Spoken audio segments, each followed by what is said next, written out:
Bismillahirrahmanirrahim. Assalamualaikum warahmatullahi wabarakatuh.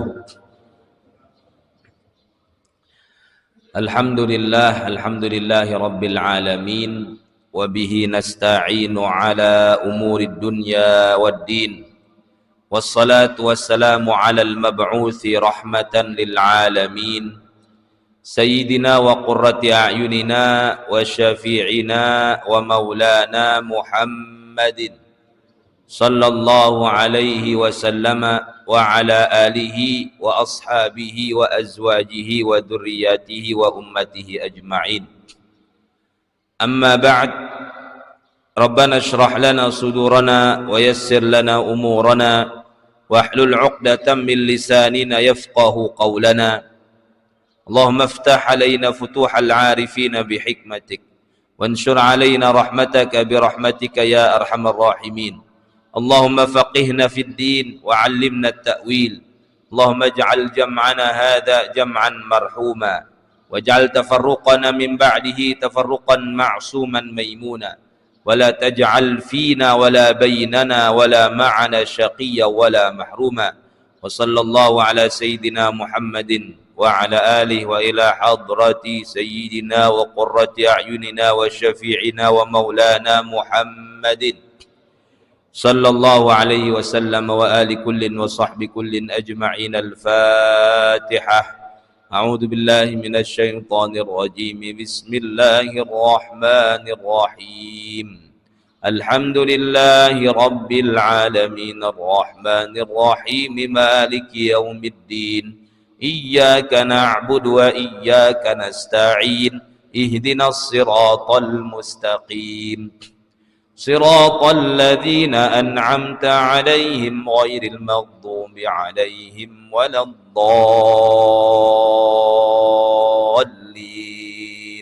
Amin.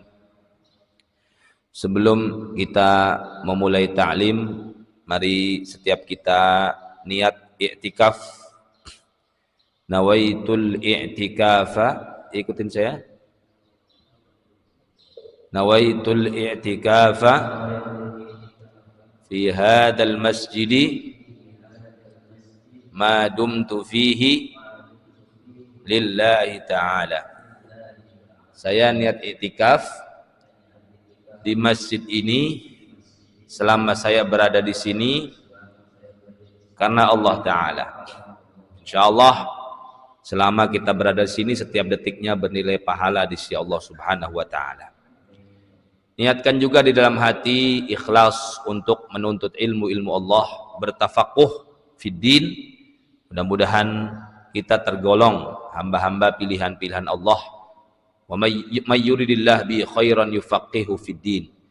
Siapa orang yang dikehendaki kebaikan oleh Allah, maka Allah akan memudahkan jalannya untuk mendalami ilmu agama. Jadi siapapun kita yang digerakkan hatinya, dimudahkan langkahnya untuk belajar agama, sesungguhnya Allah menginginkan kebaikan untuk kita. Kita bersyukur kepada Allah dan niatkan duduknya kita, belajar kita karena Allah Subhanahu wa Ta'ala. Baik. Masih dalam kajian fikih madhab Syafi'i. Dalam kajian salat kita terakhir pembahasan tentang rukun-rukun salat. Ya. Baru 2 rukun yang kita bahas. Yang pertama niat, yang kedua takbiratul ihram. Rukun yang ketiga hari ini kita akan bahas yaitu al-qiyam. Apa itu al-qiyam? Berdiri. Ya, berdiri. Apa maksudnya berdiri? Di sini disebutkan al-qiyamu huwa intisabul qamah. Maksud qiyam adalah tegak berdiri tubuhnya, ya. Dan berdiri ini menjadi kewajiban bagi siapapun yang mampu untuk berdiri. Baik itu salat fardu adaan atau i'adatan atau qadaan. Apa bedanya adaan, i'adatan sama qadaan? adaan sholat fardu di waktu yang tepat, ya, di waktu yang kemudian sudah ditentukan, dan syarat rukunnya terpenuhi, itu adaan. I'adatan itu pengulangan sholat. Bapak misalkan perjalanan dari kantor, kalau tinggalnya di Jakarta, dari kantor ke rumah itu jaraknya cuma 20 atau 30 km, tapi macet sehingga sholat maghribnya bisa kelewatan, sedangkan nggak bisa dijamak. Maka bapak di situ sholat fardu, ya, di atas kereta atau metro mini, sholat duduk semampunya, ya, untuk menghormati waktu, ihtiramil waqt. Tetapi nanti setelah nyampe di rumah, maka kita harus mengulang sholatnya, namanya i'adatan, mengulangi sholat kita yang tidak sempurna karena kita sholatnya sambil duduk, padahal kita mampu untuk berdiri. Selanjutnya ada namanya qadaan, ya, mengqadha sholat. Dulu mungkin di zaman masih muda, ya, saking sibuknya bekerja, saking sibuknya kadang mungkin sebagian bermain, dia kelewatan, ya. Dulu nggak tahu hukumnya, ya, begadang habis nonton champion habis nonton bola ketiduran, nah, dia lupa untuk mengqadha. Nah, dia baru tahu belajar sekarang, ya, akhirnya kemudian diqadha walaupun sudah 12 tahun yang lalu. Harus diulang karena sholat itu tanggung jawab dan kewajiban kita kepada Allah, ya, walaupun sudah 30 tahun yang lalu harus diulang. Pengulangan itu namanya qadhaan, ya. Baik sholat adaan, baik sholat i'adatan, baik sholat qadhaan, itu wajib berdiri. Itu rukun sholat, gak boleh duduk kecuali bagi orang yang tidak mampu. Baik yang sholat itu orang sudah balik maupun masih anak kecil, baik dia laki-laki maupun perempuan, semuanya diwajibkan kalau sholat itu berdiri. Dari mana landasannya? Landasannya adalah firman Allah di dalam Al-Quran surat Al-Baqarah 238. Allah berfirman, wa qumu lillahi qanitin. Kita disuruh berdiri, ya, ketika menghadap Allah, ketika sholat kita disuruh berdiri. Dari hadis Rasulullah sallallahu alaihi wasallam yang diriwayatkan dari Imran bin Husain radhiyallahu anhu, beliau berkata, kanat bi bawasir fasa'altu Rasulullah sallallahu alaihi wasallam anis shalah faqala salli qa'iman fa in lam tastati' fa qa'idan fa in lam tastati' fa ala janbin. Kata Imran bin Husain, saya dulu ada penyakit, ya, seperti ambeien begitu, ya. Lalu aku bertanya kepada Rasulullah sallallahu alaihi wasallam, bagaimana salatnya? Kata Rasulullah, kalau kamu mampu berdiri, berdiri, wajib berdiri. Kalau tidak mampu berdiri, maka silakan duduk. Kalau tidak mampu duduk, silakan salatnya tidur sambil miring. Wa zada an-Nasa'i fa in lam tastati' fa mustalqiyan la yukallifullahu nafsan illa wus'aha. Dalam riwayat yang lain ada tambahan, kalau tidak bisa tidur miring, maka tidurlah terlentang.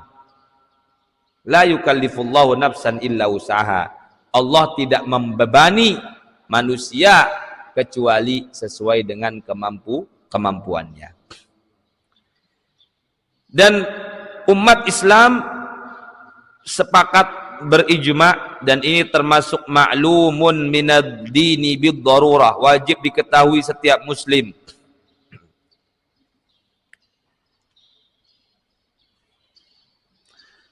Kalau ada orang muslim yang berkata, saya dibolehkan sholat dalam keadaan duduk tanpa uzur, atau yang mengatakan bahwa sholat berdiri untuk sholat fardu itu tidak wajib, maka dia telah kafir, telah mengingkari perkara yang maklum minad dini bid-darurah, perkara yang wajib diketahui bagi setiap muslim.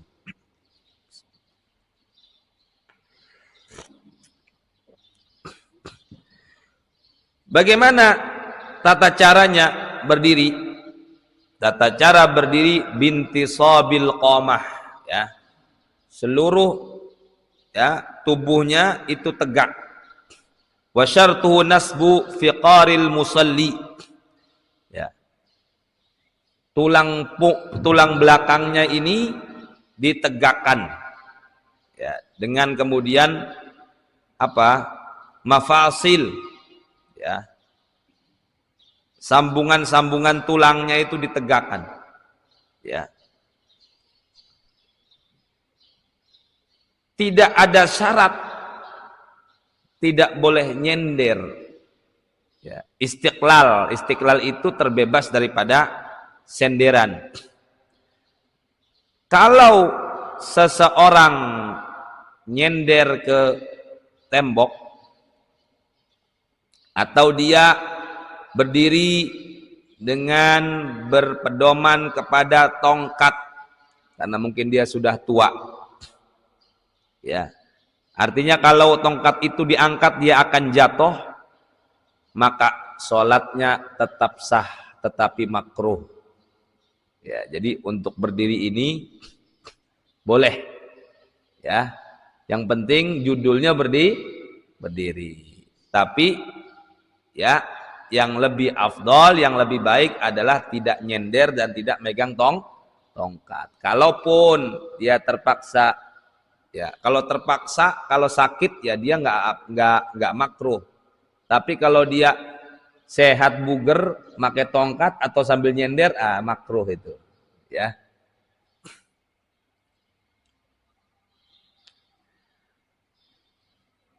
Sah sholatnya walaupun kemudian nyender, yang penting tulang belakangnya ini lurus, ya. Berbeda kalau sambil duduk, ya. Walaupun kemudian dia tidak nyender, kalau sambil duduk sholatnya tidak sah. Ya. Tidak sah juga sholatnya condong ke depan atau condong ke belakang. Sholatnya ke depan gitu. Bukan karena bongkok, ya. Kalau karena bongkok sah, karena dia nggak mampu, kan semampunya. Nah, sholatnya condong ke depan atau condong ke belakang. Nah, ya, itu tidak sah sholatnya, ya, karena dia dekat kepada ruku, ya.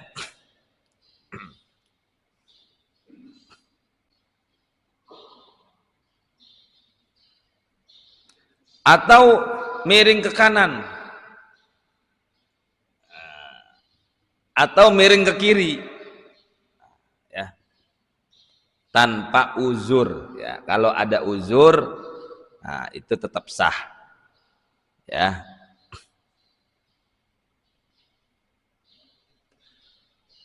Kalau dia berdiri tegak tapi yang condong kepalanya, nah itu sah karena bukan badannya, ya.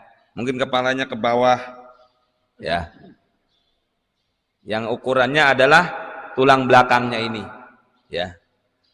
Kecuali tadi kalau dia tidak mampu berdiri tegak karena sakit, ya, atau karena sudah tua, ya. Orang tua kadang-kadang condong ke depan, Pak, ya. Nah, itu maka mampunya semampunya. Kalau dia mampu berdiri, ya itu udah maksimal dia mampunya untuk lurus itu, ya itu sah, ya.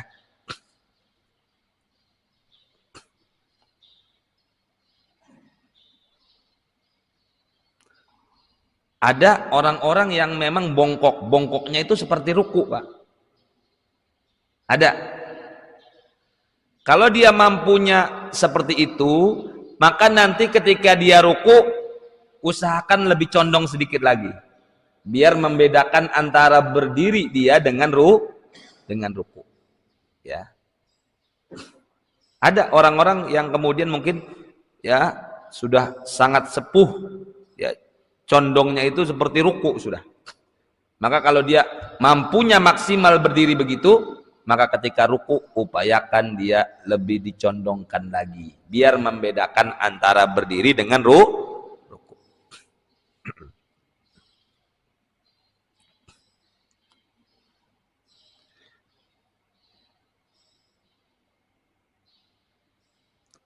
Kalau dia bisa berdiri tetapi tidak bisa ruku, dia bisa berdiri mungkin karena penyakit gak bisa ruku, ya maka dia wajib berdiri, dan ketika ruku dia nyondongkan badannya semampunya, ya walaupun tidak kemudian sempurna rukunya, ya.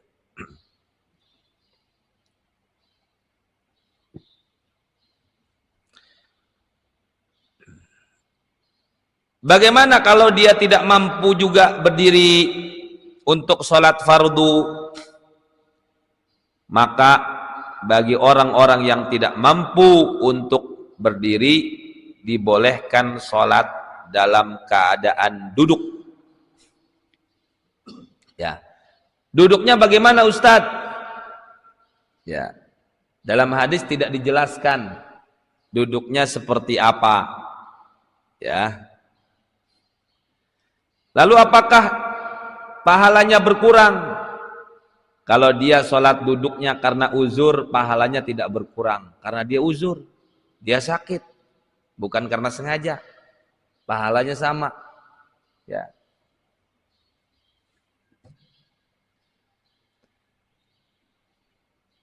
Termasuk juga orang yang tidak mampu, selain orang yang sakit, dia takut tenggelam. Mungkin lagi di atas perahu, kalau dia berdiri goyang bisa kecemplung. Al-khauf minal halak awil gharaq, ya.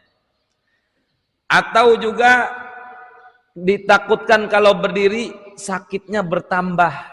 Dia enggak sakit tapi kata dokter jangan berdiri dulu. Atau kesulitan berdiri, ya ada orang-orang mungkin ya di dalam penjaranya itu nggak bisa dia berdiri, ada begitu Pak, sangat susah dia berdiri, ya. Atau kalau dia berdiri naik perahu, naik kapal, bisa muter-muter kepalanya, mabok. Ya, itu termasuk uzur-uzur yang dibolehkan dia sholat dalam keadaan duduk. Dan tidak perlu diulang, tidak perlu diiadah, karena memang dia sholatnya memang tidak mampu untuk berdiri. Atau dia punya salasul baul, punya penyakit kalau dia berdiri itu kencingnya keluar, ya. Kalau dia duduk dia tidak keluar kencingnya, tidak salasul baul, maka dia sholat duduk tanpa diulang, ya.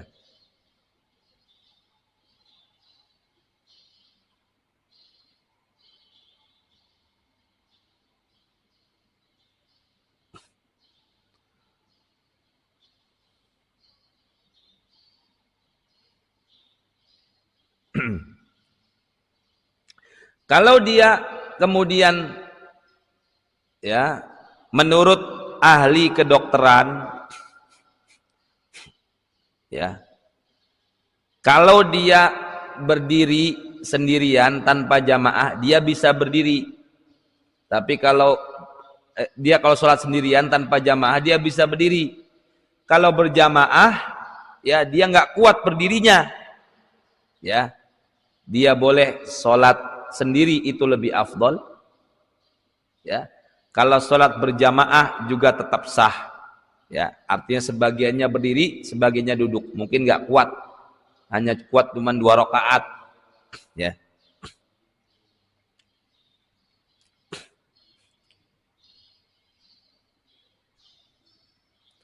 Begitu juga kalau takut kepada musuh, kalau dia berdiri nanti kelihatan, ya.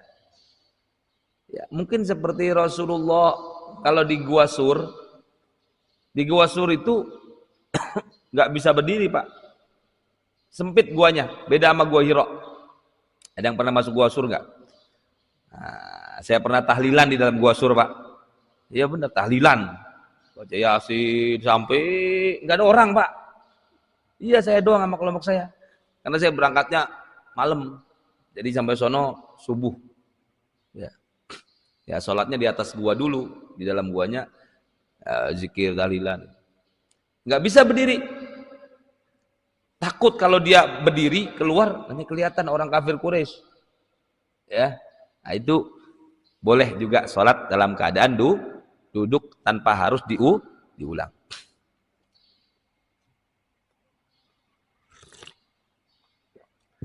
Kalau dia mampu berdirinya hanya sebagian sholat, sebagiannya lagi tidak mampu, lakukan berdirinya, jangan duduk semuanya. Lakukan berdiri dulu semampunya, habis itu baru duduk. Tadi pertanyaannya duduknya bagaimana, Ustadz? Duduknya bebas, tapi yang lebih afdol kalau dia mampu duduknya iftirash, seperti tahiyat awal.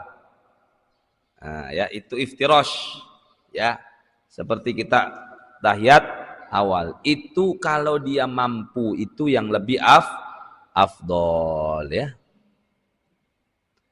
Lebih afdol daripada tarabbu'. Nah, ini tarabbu' apa namanya? Berduduk sila, ya.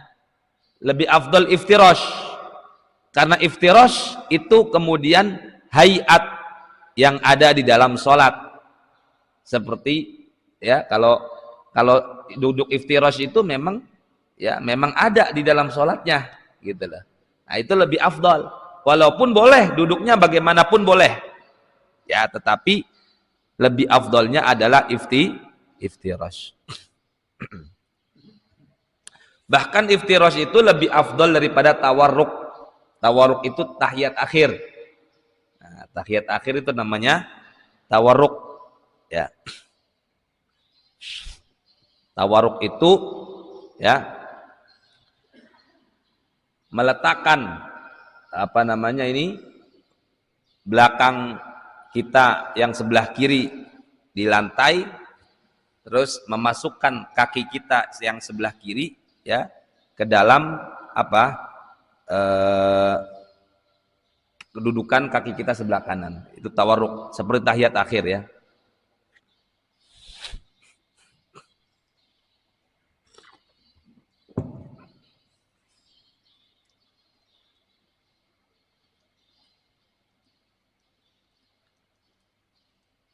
Dilarang duduknya begini, makruh. Nah, atau seperti orang mau loncat, nah, gitu. Gitu ya. Itu bukan dilarang, tapi makruh. Ya. Tadi saya sampaikan berbagai macam duduk silakan. Tetapi yang lebih afdolnya adalah iftirash. Kalau nggak bisa tawarruk, kalau nggak bisa tarabbu, ya.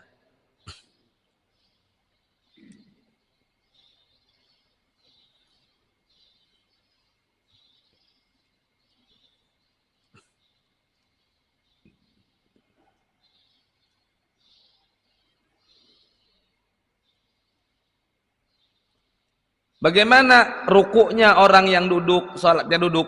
Dia condong saja. Condong ke depan. Ya.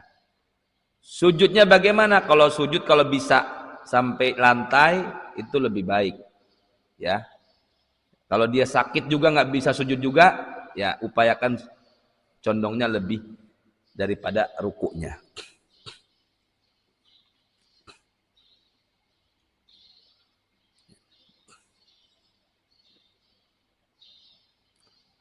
Apakah harus diletakkan kursi untuk duduknya, untuk apa sujudnya, biar keningnya nempel sama kursi tersebut? Nah, tidak harus. Ya, kalau dia memang tidak mampu sujud di lantai, ya cukup sujudnya itu lebih rendah daripada rukuknya.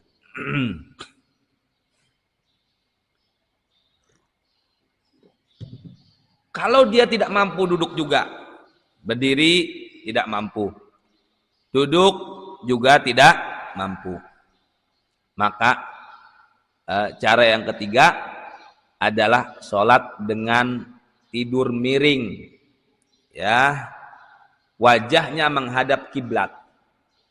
Ya, sana kiblat berarti miring begini, menghadap sana. Wajahnya menghadap kiblat. Miringnya ke kiri apa ke kanan? Boleh ke kiri, boleh ke kanan. Yang lebih afdolnya ke kanan. Ya.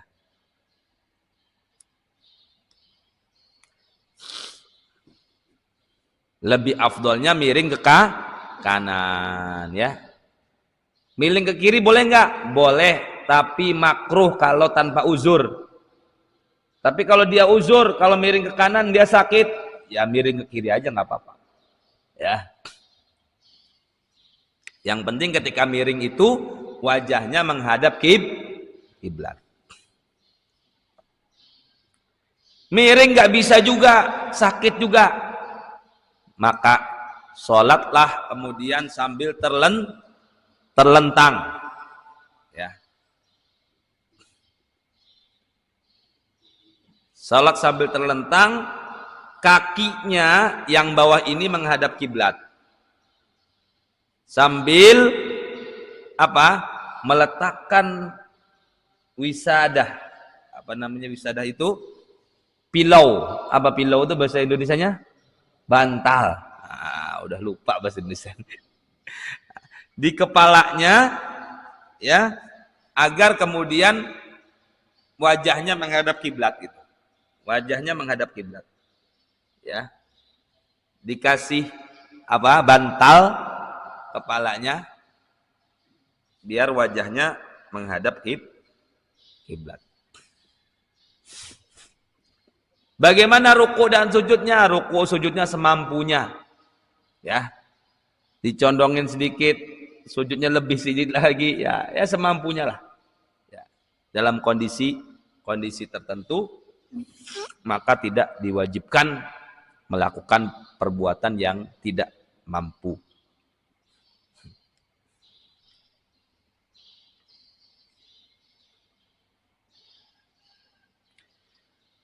Kalau dia tidak mampu kecuali ruku saja, ya, dia berdiri misalkan, dia bisanya ruku doang, nggak bisa sujud, maka diulang kembali rukunya tersebut. Kalau dia mampu lebih condong lagi, lebih bawah daripada rukunya, nah itu lebih bagus lagi, ya, agar bisa membedakan mana ruku, mana sujud.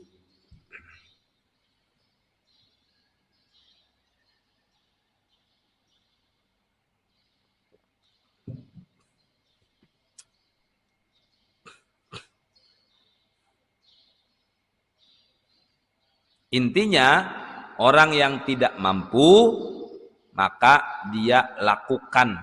Tidak mampu sempurna, maka lakukan semampunya. Ya.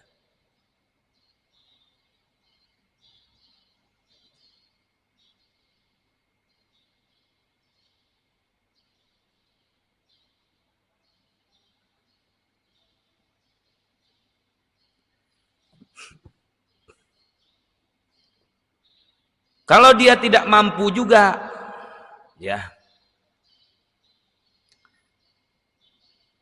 Wa idza ajizal mustalqi 'ani sujud illa bi muqaddami ra'sihi aw sadrihi wa kana dzalika aqrab lil awjab 'alaihi dzalika fa in ajiza aw ma'a bi ra'sihi, ya. Dia orang yang salatnya sambil terlentang itu, ya, tidak mampu mengedepankan kepalanya, ya, terlalu susah, ya, maka cukup kemudian goyang sedikit aja kepalanya, nggak apa-apa, Kalau dia tidak mampu juga, maka sholat dengan matanya. Nah, matanya. Nah, matanya aja yang gerak. Ruku, sujud agak begini. Dia tidak mampu tuh, gerakin kepalanya ya nggak bisa, Pak. Cuman matanya doang yang bisa. Nggak apa-apa. Ya dia mampunya cuman matanya doang. Ya. Nggak mampu juga, kata dokter jangan gerak matanya. Kalau matanya gerak sakit, misalkan, kita kan nggak tahu ya. Nah, maka sholatlah dengan hatinya. Nah, selama dia akalnya masih bergerak, ya, dibayangkan di akalnya itu ruku, sujud, nah, ya. Jadi sholat itu tidak boleh, ya, tidak bisa orang meninggalkan sholat kecuali 2 orang. Kalau enggak mati, orang mati, ya, atau orang gila, ya, yang hilang akalnya, itu saja. Selain itu enggak boleh sholat ditinggalkan. Artinya kalau orang tidak sholat berarti antara 2 itu. Kalau enggak mati, kalau enggak orang, ya gitu, hilang akal, ya. Selain itu pokoknya semampunya, ya. Bagaimana untuk sholat sunnah? Tadi kita bicara sholat wajib itu harus berdiri, walaupun, ya,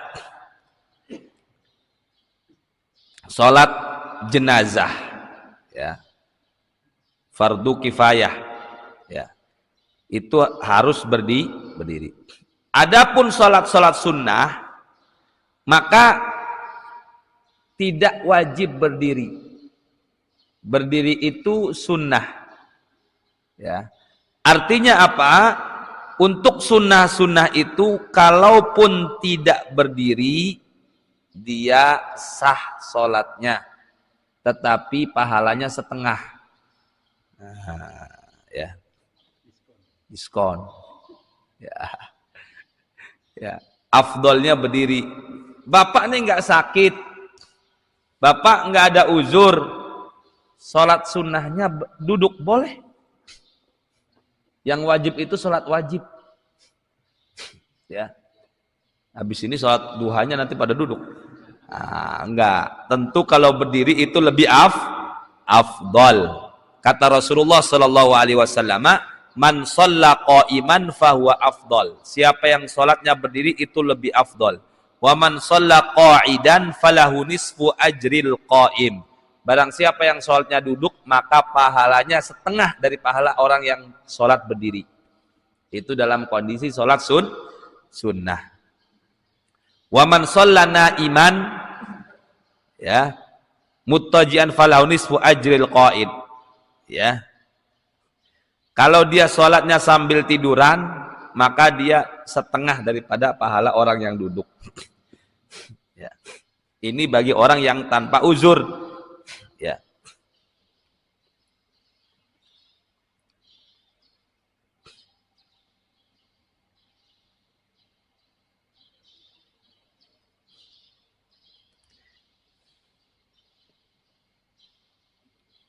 Jadi bapak boleh sholat sambil tiduran, boleh pak, untuk sholat sunnah, walaupun nggak sakit, ya.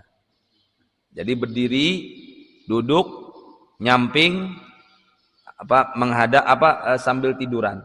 Tapi semakin kepotong itu pahalanya, ya, pahalanya makin kepotong, ya. Berdiri, duduk itu setengahnya berdiri, miring itu setengahnya duduk, terlentang itu setengahnya miring, ya.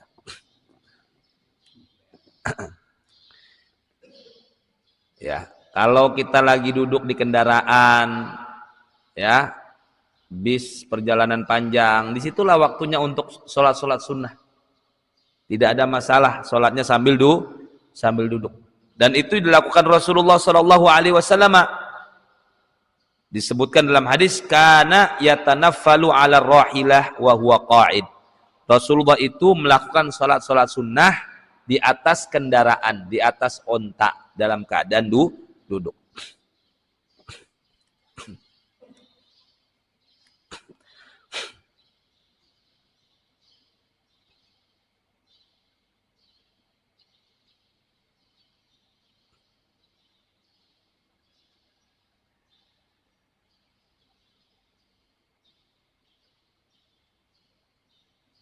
Ya, jadi solusi juga bapak-bapak pengen tidur capek habis pekerjaan, sebelum tidur wudhu dulu. Mau sholat berdiri capek, duduk kayaknya pegel, udah sambil tiduran aja sholatnya. Boleh. Kalau sholat sunnah mah ya, nah, boleh. Ya. Dan hukum sholat sunnah nafilah itu sama kebolehan untuk masalah berdirinya itu. Mau sholat sunnah mutlak, sholat rawatib, sholat hari raya, sholat idul fitri, idul adha, sambil duduk, boleh. Sholat sunnah kan, sholat gerhana, ya, ya, boleh, ya. Tapi jangan dilakukan, gitu. Karena lebih afdolnya berdiri. Kalau misalnya memang mau melakukan, ya boleh, ya sah, gitu aja.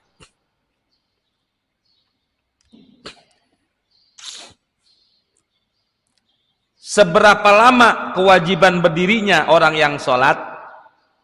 Ya, jadi kan kita bicara rukun sholat adalah berdiri. Seberapa lama kewajibannya berdirinya itu? Ya, maka kewajiban orang yang berdiri dalam sholat, tegak lurusnya itu seberapa lama? Tegak lurusnya itu ukuran orang membaca surat Al-Fatihah minimal. Ya, tidak wajib lebih. Ya, kalau memang dia sudah membaca surat Al-Fatihah dalam keadaan tegak, nah, sudah dia melakukan rukun berdiri. Ya.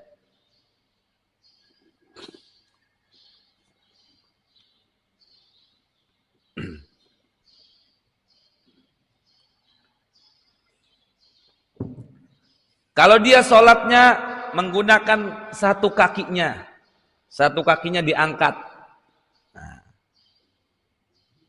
boleh, ya, tapi makruh.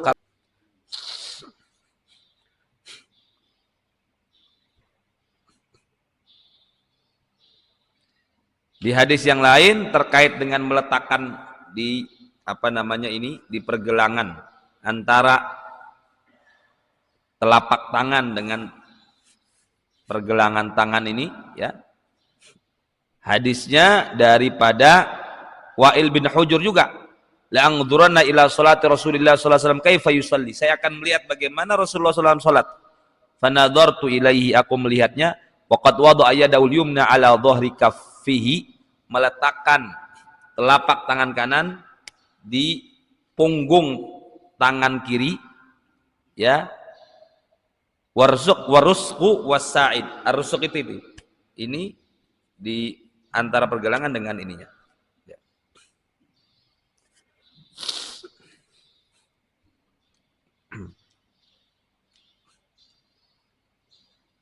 Itu disunahkan, Pak.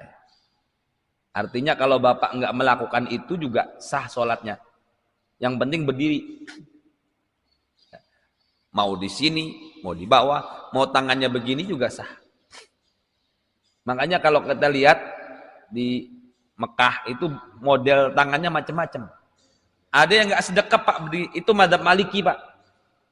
Madzhab Maliki, kalau Syiah juga begitu. Jadi Allahu Akbar. Jadi nggak berdiri.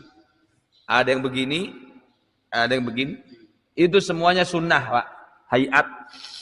Ya, nggak usah dipertentangkan masalah itu, ya. Nah. Dan disunahkan ketika berdiri hendaknya ia melihat tempat sujudnya, maudhi'a sujudihi, ya.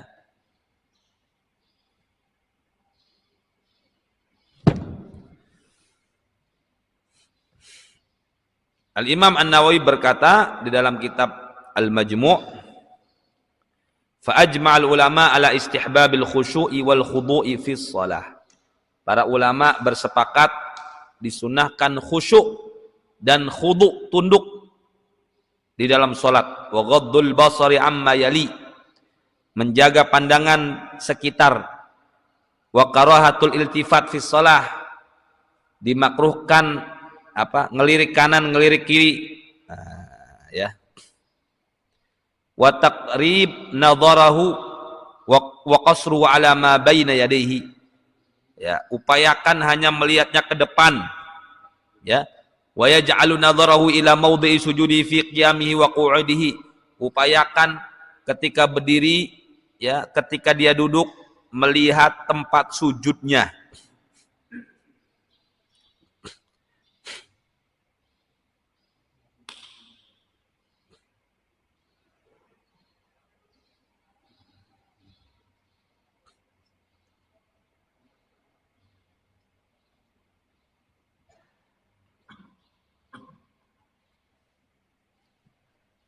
Kalau merem, bagaimana merem sholatnya? Ya. Sebagian ulama mengatakan makruh, tetapi menurut Imam An-Nawawi yang dipilih pendapatnya adalah tidak makruh selama itu tidak menyebabkan mudarat. Artinya tidak menyebabkan mudarat itu apa? Mungkin kalau sholatnya di hutan, kalau dia merem takut kecaplok ular. Itu enggak, maka upayakan jangan merem. Tapi kalau dia merem menghadirkan khusyuk, ya, saking khusyuknya ngantuk, ya, maka menurut Imam An-Nawawi tidak makruh, ya, tidak makruh. Itu yang mukhtar, yang dipilih oleh Imam An-Nawawi. Justru tidak boleh celangak-celingak, matanya ke kanan, ke kiri, ke depan. Fokus di tempat sujud, itu yang lebih afdolnya begitu. Tapi kalau dia menganggap, ya, kalau dia sedikit agak memeremkan matanya itu lebih khusyuk, ya lakukan, ya. Yang penting itu tidak menyebabkan doror atau kemudorotan, ya. Sudah syuruk, ya, dari terbit matahari itu, ya, kurang lebih 16 menit itu sudah boleh, ya. Yang lebih afdolnya sampai 20 menit, ya, itu sudah boleh melakukan sholat duha dan sholat sunnah syuruk, ya, sambil menunggu, ya, ada waktu 5 sampai 10 menit lagi, ya, dipersilahkan kalau mau ada tanya jawab. Baik, untuk yang pertama haji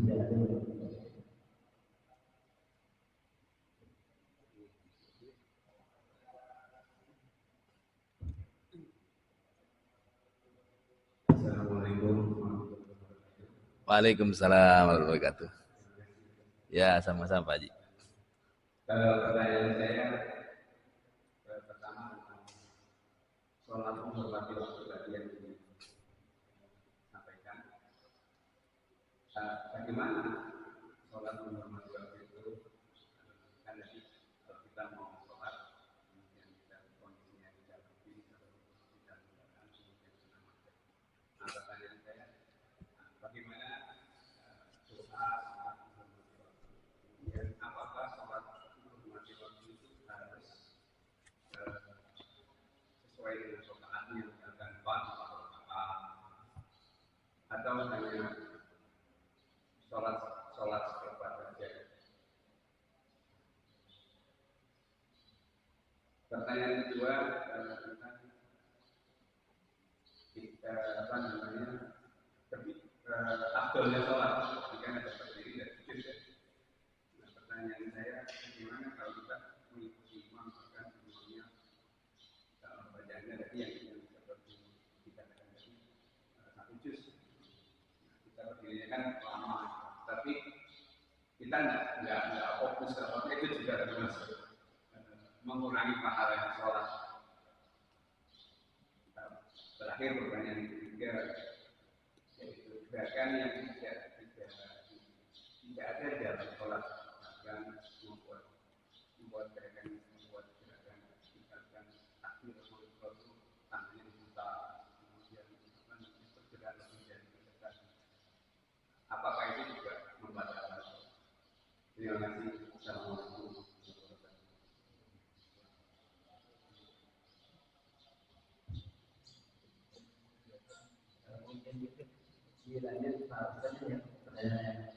Assalamualaikum.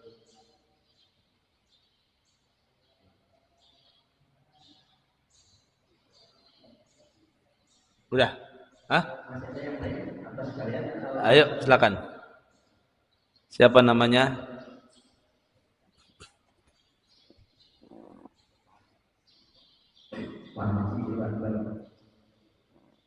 Pak Haji siapa? Haji Irwan. Waalaikumsalam.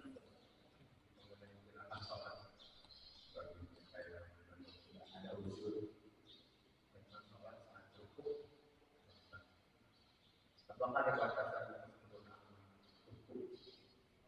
Misalnya tegak atau 90 derajat atau misalnya kalau pasang terus tangannya memegang lutut, ada juga yang memegang betis sehingga kurang empuk atau memegang kepala sehingga kurang ini.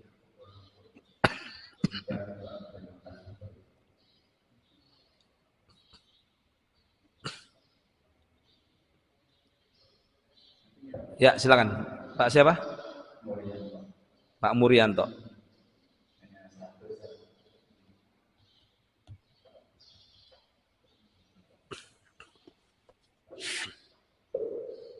Bagaimana makmum apabila imamnya di tengah sholat ketika tidak berdiri tegak, kemudian dia ada sesuatu, makmumnya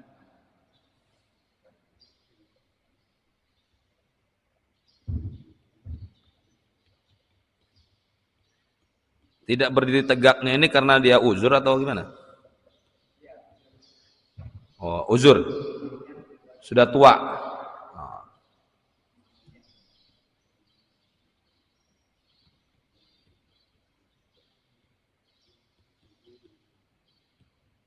Baik, sudah ya? Baik. Bismillahirrahmanirrahim. Bagaimana sholat menghormati waktu? Apakah kalau sholat maghrib harus 3 rakaat, boleh nggak 1 rakaat setengah? Apakah harus 4 rakaat kalau sholat isya? Ya, bagaimana tata caranya? Ya. Apakah wajib sholat menghormati waktu itu ataupun tidak? Ya. Sholat menghormati waktu itu sholat yang dilakukan di dalam keadaan dia sesungguhnya mampu berdiri, ya, mampu menghadap kiblat, tetapi kondisinya waktu itu membuat dia tidak mampu. Dalam keadaan macet dia tidak bisa berhenti. Sedangkan kondisi itu dia tidak bisa menjamak sholat karena jaraknya belum nyampe, ya. Maka kondisi-kondisi seperti itu dibolehkan sholat semampu dia. Boleh dalam keadaan duduk, boleh sambil berdiri, bahkan boleh kalau dia tidak punya wudhu, tidak dalam keadaan wudhu. Ya, susah, nggak ada nyari wudhu, mau tayamum nggak ada pasir. Ya kan? Sholat, tetapi ya harus rokaatnya ya nggak boleh berkurang. Kalau 4 rokaat ya 4 rokaat. Apakah wajib? Iya wajib. Sebab kalau nanti nyampe di rumah kita berdosa walaupun kita sudah mengkodok sholatnya kan? Karena kita melewati waktu sesuatu yang harusnya kita kemudian sholat, ya kan? Apa bedanya Ustadz? Nanti kan kalau udah dikodok ya sudah selesai sholatnya kan? nggak perlu sholat 2 kali. Ya. Beda kalau kita mengqadha berarti kita melewatkan sholat yang harusnya kita sholat. Tapi kalau kita i'adatan mengulangi sholat, ya kita tidak kena dosa. Walaupun sholatnya tidak sempurna, tapi kan nanti disempurnakan ketika nyampe rumah. Ya. Maka dalam kondisi apapun kita itu wajib sholat. Jangankan kondisi macet, orang sakit aja wajib sholat. Ya. Berarti kalau kita mau berdoa itu kita melewati sholat, menghormati waktu tadi. I'adatan. Ya, pengulangan. Ya, namanya i'adah. Enggak. Kalau qadha berarti dia tidak sholat mengerti waktu. Dia lewat waktunya gitu aja, ya. Gitu ya. Baik. Yang kedua, berdiri mengikuti imam. Tapi tidak fokus. Apakah dia kemudian seperti sholat 1 juz gitu ya. Ya. Apakah dia dapat keutamaannya? Dapat keutamaannya juga, Pak. Walaupun Bapak nggak baca 1 juz Al-Quran, tapi Bapak bermakmum di belakang orang yang membaca 1 juz. Sama dapat keutamaannya. Apa nggak berkurang kalau kita nggak fokus? Ya. Kalau sholat berjamaah itu keuntungannya, ya, dia akan diberikan pahala keutamaan dari orang yang paling khusyuk di antara mereka. Ya. Maka jangan kemudian takut kalau sholat berjamaah. Ya, artinya sholat sendiri aja lebih khusyuk. Nah, sholat berjamaah itu lebih afdal. Ya. Karena dia, apalagi dia ditanggung oleh imamnya. Ada yang kurang-kurang dikit, imamnya yang nanggung. Ya kan? Imamnya yang nanggung, walaupun kita nggak fokus nih, tapi imamnya baca Al-Qur'annya 1 juz. Ya walaupun Bapak nggak fokus, Bapak terhitung orang yang fokus. Maka berjamaah saja.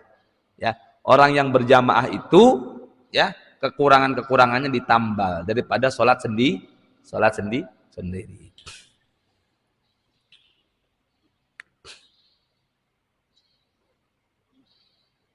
Jadi biar aman berjamaah. Kalau kurang-kurang aman insyaallah gitu kan. Nah. Yang ketiga, gerakan berlebihan di dalam sholat. Gerakannya apa dulu? Ya. Kita kemarin sudah sempat membahas, ya, yang tidak boleh dilakukan di dalam sholat. Dari gerakan makanan, minuman, ya kan.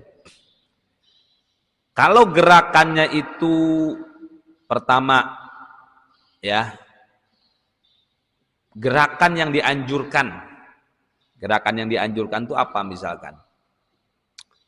Menghalau orang yang mau lewat di depan kita. Ya kan? Atau ada ular dalam sholat kita matikan. Itu dianjurkan oleh Rasulullah untuk mematikan, ya kan? Walaupun lebih daripada gerakan tiga gerakan, maka tetap sah. Yang tidak boleh itu kalau dia gerakannya itu 3 gerakan yang itu bukan dianjurkan dan bukan bagian daripada sholat. Kecuali dia bagian daripada sholat, dia tambahkan, ya, itu justru tidak sah sholatnya. Harusnya kemudian sholatnya 4 rakaat, dia 5 rakaat, biar pahalanya lebih banyak. Nah, itu tidak boleh menambahkan gerakan sholat, ya. Tapi kalau misalkan garuk-garuk, cuman dengan 1 jari, 1 gerakan jarinya berkali-kali, itu nggak apa-apa. Itu bukan gerakan yang kemudian besar, ya. Gerakan yang kecil, ya. Selama kalau sudah satu tangan, wah itu gerakan besar. Atau pengen maju ke depan, maju menghitungkan soft, ya, maka maksimal harus dua langkah, jangan sampai 3 langkah. Kalau mau sampai 3 langkah, berhenti dulu di 2 langkahnya. Saya sudah ajarkan kemarin. Ini kosong softnya, berdiri itu maju itu 1, 2, berhenti dulu, baru 3. Jangan langsung 3, 1, 2, 3, 4. Ah, udah batal ini. Karena 3 gerakan. Jadi 2 gerakan maksimal, ya, jangan sampai 3. Karena kalau 3 itu udah banyak, orang Arab 3 itu udah banyak. 1, 2, berhenti aja dulu. Berhenti sebentar aja. Yang penting ada jeda aja. Jangan dilanjutin. Bagaimana kalau gerakan-gerakan yang sifatnya di ma'dzur,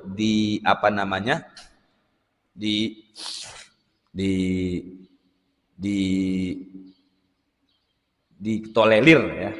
Ya, kalau gerakan-gerakan ditolerir, ya sifatnya kecil-kecil itu, ya tidak kemudian termasuk yang membatalkan sholat, ya.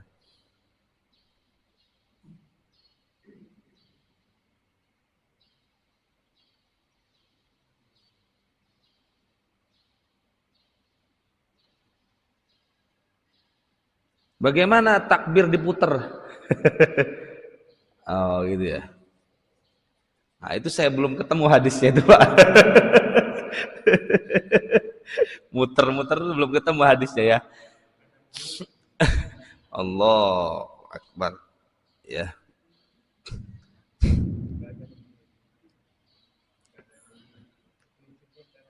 Ya.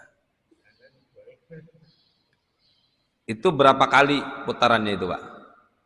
Kalau masih sekali, nah itu masih belum sampai 3. Nah, ya. Kalau sampai 3 kali muternya, itu nggak boleh. Nah, itu ya. Kalau masih 1 atau 2 kali, insya Allah itu tidak membatalkan, ya, tidak membatalkan.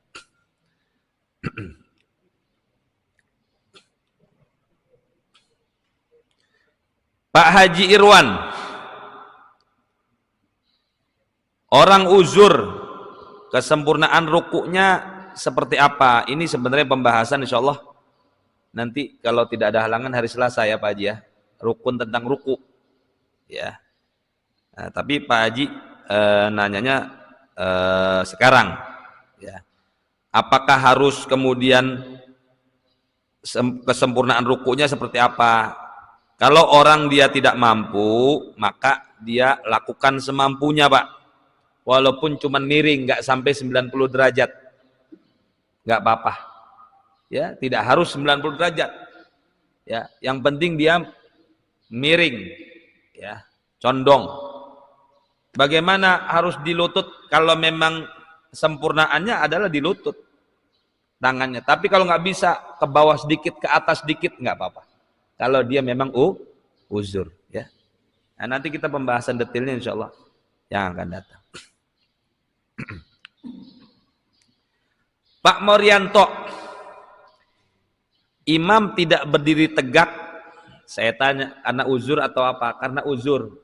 Bagaimana makmumnya sah kalau dia uzur?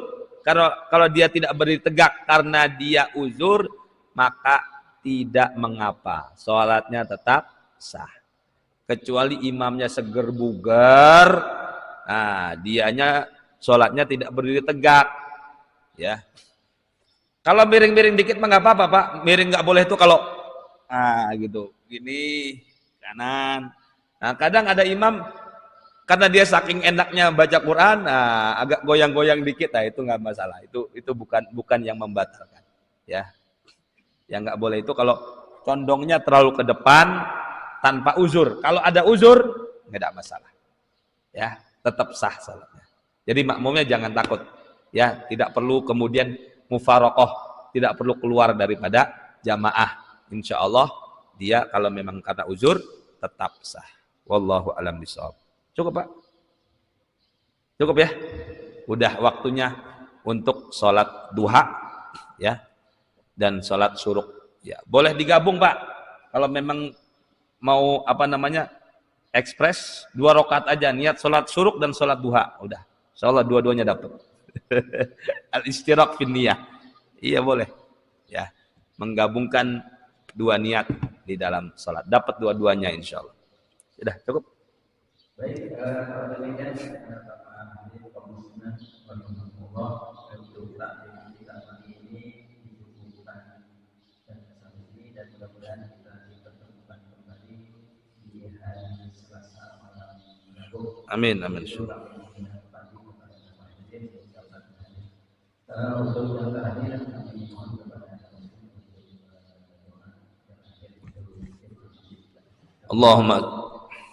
اللهم صل على سيدنا محمد في الأولين والآخرين وبارك وسلم ورضي الله تعالى عن سادتنا أصحاب رسول الله أجمعين. اللهم صل على سيدنا محمد طب القلوب ودوائها وعافية الأبدان وشفائها ونور الأبصار والبصائر وضيائها وعلى آله وأصحابه أجمعين. اللهم صل على سيدنا محمد صلاة تنجينا بها من جميع الأهوال والآفات وتقضي لنا بها جميع الحاجات وتطهرنا بها من جميع الذنوب والسيئات وترفعنا بها عندك أعلى الدرجات وتبلغنا بها أقصى الغايات من جميع الخيرات في الحياة وبعد الممات. اللهم لك الحمد وإليك المشتكى وأنت المستعان وعليك التكلان ولا حول ولا قوة إلا بالله العلي العظيم. اللهم اغفر لنا ذنوبنا كله دقها وجله علانيتها وسره قديمها وحديثه. اللهم اغفر لنا ولوالدينا وارحمهم كما ربونا صغارا واغفر لجميع من له حق علينا واغفر لجميع المسلمين والمسلمات والمؤمنين والمؤمنات الأحياء منهم والأموات إنك سميع قريب مجيب الدعوات يا قاضي الحاجات يا مجيب الدعوات. اللهم إنا نسألك موجبات رحمتك وعزائم مغفرتك والغنيمة من كل بر والسلامة من كل إثم. لا تدع لنا في مقامنا هذا ذنبا إلا غفرته ولا هما إلا فرجته ولا دينا إلا قضيته ولا مريضا إلا شفيته ولا حاجة من حوائج الدنيا والآخرة هي لك رضا لنا فيها صلاح إلا يسرتها وقضيتها برحمتك يا أرحم الراحمين. اللهم كما جمعتنا في هذا المجلس اجمعنا في روضة نبيك محمد صلى الله عليه وسلم في جنة الفردوس الأعلى مع آبائنا وأمهاتنا وأجدادنا وجداتنا ومن له حق علينا برحمتك يا أرحم الراحمين. ربنا آتنا في الدنيا حسنة وفي الآخرة حسنة وقنا عذاب النار بفضلك سبحان ربك رب العزة عما يصفون وسلام على المرسلين والحمد لله رب العالمين.